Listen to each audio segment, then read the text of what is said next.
শুধুমাত্র দুইটা ঘটনা বলবো।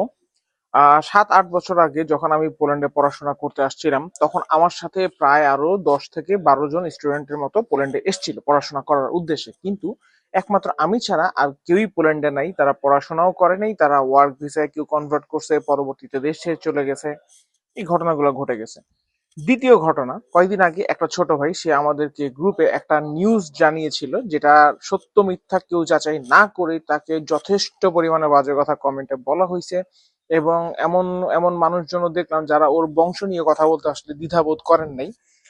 তো এই দুইটা ঘটনা বলার কারণ কি? কারণ হচ্ছে যে আপনারা যারা হামিম রাসেল ভাইয়ের ভিডিওটা দেখছেন তারা খুব ভালো করে জানেন ব্যাপারটা। তারপর আমি একটু বলে দিই, 2 দিন আগে পোল্যান্ডের গভর্নমেন্ট বা সরকার খুব ভালোভাবে সিলগালা করে একটা নির্দেশনা জারি করে দিছে। সেটা হচ্ছে যে ইউরোপিয়ান ইউনিয়নের কোন দেশ থেকে কেউ যদি আর পোল্যান্ডে আসে, তাহলে তাদের কাগজপত্র ওয়ার্কে কনভার্ট করা যাবে না। সোজা কথা হচ্ছে, আপনি আগে যেমন রোমানিয়া, ক্রোয়েশিয়া বা অন্য কোনো দেশ থেকে পোল্যান্ডে এসে এখানে কাজ করতে পারতেন, ওয়ার্কে আপনার ভিসা কনভার্ট করতে পারতেন, পোল্যান্ডে কার্ড হতো, সেটা এখন থেকে আর হচ্ছে না। সো ওই ছোট ভাইটা এই খবরটাই আমাদেরকে দিছিল, যেটা আপনারা একেবারে গালাগালি করে উড়াই দিচ্ছেন। আমি তখনই বলছিলাম যে আপনারা সোর্স জিজ্ঞেস করছেন, এতটুকু মতো ঠিক ছিল, গালাগালির দরকারটা ছিল না। এখন কি হলো দেখলেন তো, অতিরিক্ত আগে করে ফেললেন না ব্যাপারটা, শুধু শুধু নিজের বংশের পরিচয়টা দিলেন।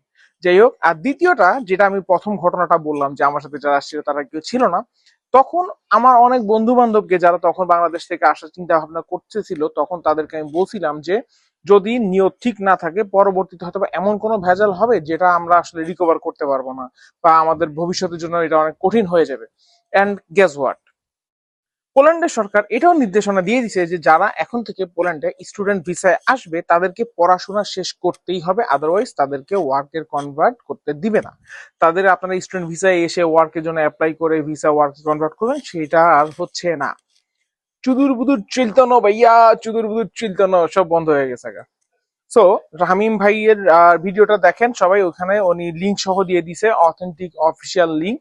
সো এটা খুবই একটা ব্যাড নিউজ আমাদের জন্য, কিন্তু এটার জন্য আমরাই দায়ী। কারণ আমরা যত পারছি আমরা এলোমেলো করছি, যত পারছি আমরা উল্টাপাল্টা কাজকর্ম করছি, পড়তে এসে পড়াশোনা করি নাই, দেশ ছেড়ে চলে গেছি, অন্য দেশে গেছি, ওয়ার্কে কনভার্ট করছি। তো সবকিছুর কারণেই সরকার বুঝে শুনেই সিদ্ধান্তটা নিছে। এটা হয়তো আরো আগে হওয়া উচিত ছিল, বাট হয়নি, বাট এখন হয়ে গেছে। তো ভবিষ্যতে যারা বাংলাদেশ থেকে আসবেন বা ভাই ব্রাদারকে আনার চিন্তা ভাবনা করতেছেন, তারা এই ব্যাপারগুলো একটু মাথায় রাখবেন যে এখন থেকে কিন্তু আর স্টুডেন্ট ভিসাতে আনলেও তাদেরকে আপনি চাহিদা মাত্র ওয়ার্কে কনভার্ট করতে পারবেন না। ভালো থাকবেন, সুস্থ থাকবেন। আসসালামু আলাইকুম।